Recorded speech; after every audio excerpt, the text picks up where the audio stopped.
ඡන්ද බලය හරහා ඒ කරන්න වෙන්නේ.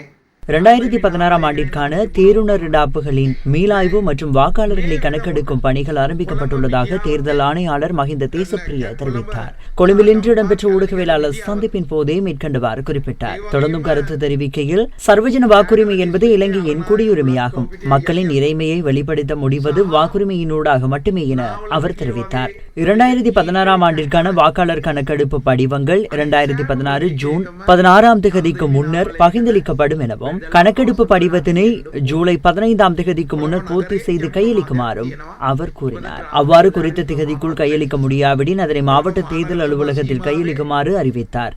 வாக்காளர் டாப்பில் பெயரை பதிவதும் வாக்களிப்பதும் மக்களின் உரிமை. இது தொடர்பாக அனைவருக்கும் அறிய தருமாறும் தேர்தல் ஆணையாளர் வேண்டுகோள் விடுத்தார். எந்தவொரு வாக்காளரும் விடுபடாத வகையில் தேர்தல் நடவடிக்கை முறை என்னும் துணிப்பொருளில் இந்த ஒன்று கூடல் நிகழ்வு இடம்பெற்றது. நாளை இது தொடர்பில் அனைத்து கையடக்க தொலைபேசிகளுக்கும் செய்தி அனுப்பப்படுவதோடு செவிப்புலன் அற்றவர்களுக்கும் இந்த செய்தி சென்றடையும் வகையில் ஏற்பாடுகள் செய்யப்பட்டுள்ளமை குறிப்பிடத்தக்கது.